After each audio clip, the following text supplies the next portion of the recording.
All right, holiday season, also tipping time. Time for that year-end gift to those who've helped us out for the past 12 months. But there are questions, like how much, and do we have to tip everyone? Yes, me. Joining us now with some answers is Thomas P. Farley, a.k.a. Mr. Manners. Welcome. Thank you so much, Cindy. Great to see you, John. I love those bills. Yeah, I do too, but he says I can't have any. So, all right, who's at the top of the list when we need to, make our tipping list? What's really nice here is I recommend you start with what's going on in your own home. The home health care worker, your nanny, your babysitter, your housekeeper. So the folks who are actually in your home, access to your home, they're the ones you start with. You move then to the outside of the home. So the landscaper, the pool cleaner, the folks who are coming and making your actual home look beautiful. And of course, here in the city, it's your doorman, your porter, your super, all the folks who are making that coming and going easier.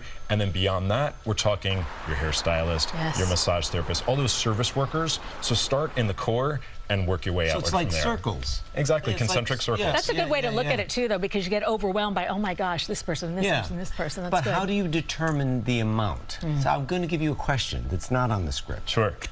Parking garage. Yes. I park in the garage. They give us a card with everybody's name on it. Yes. What do you do? How do you set a dollar figure, and do you separate it for the individual or for the organization? Yeah, so this is tricky, and it's the same issue with doormen. So you might see the same doorman when you get home. But there are other doormen. Exactly, and you know what? They're protecting the building at 3 a.m. while you're sleeping, or maybe you're not sleeping, but at 3 a.m. you don't see them necessarily, so they shouldn't get shortchanged. So you really want to give an equal amount to everyone. Of course, if you've got one who really you have that special bond with, you might tip a little bit of extra.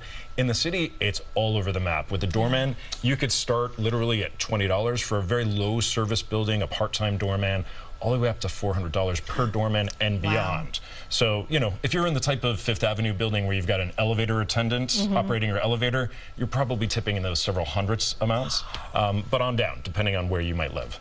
All right, what if you cannot afford a holiday tip? A lot of people, financial hard times, so are there other ways that you can say thank you that are good? Sure, and you know what? We are living through the era of tipflation, which I think we might chat about, but so we're all a little bit tipped out at this time of year now in particular, more so than ever. If you're really not feeling like you can do those amounts or perhaps any amount at all, still do a really nice card. Absolutely. If you've been in the tradition of tipping and this year you're not, I would explain that. I still really value you. This year has just been particularly tough. Baked goods.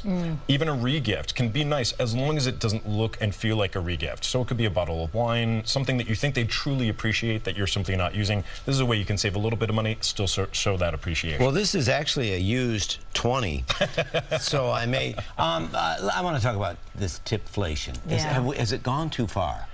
So I actually did a TED Talk on this called The Tipping Invasion, because I really do feel, yes, indeed, we've gone from kind of discretionarily giving a couple dollars here in a tip jar to seeing iPads everywhere prompting us and pushing us to tip a lot. And I feel like it's a little bit grabby, and people are feeling guilt-tipped into having, somebody's looking over your shoulder, the cashier's looking at what we're feeling really like, wow, why am I tipping all this all of a sudden? Especially the amounts, 25, 30%. For a bag of potato chips, maybe.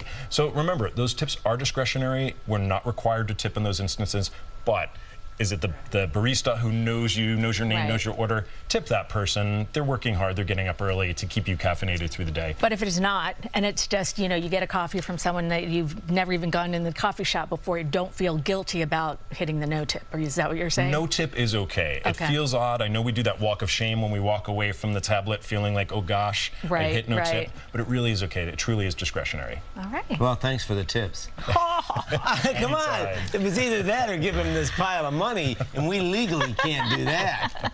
Thank you so much for all this advice. And nice to see you again. You are such a sweet, kind man. Thank you so much. Great to see you both. We're going to be right back.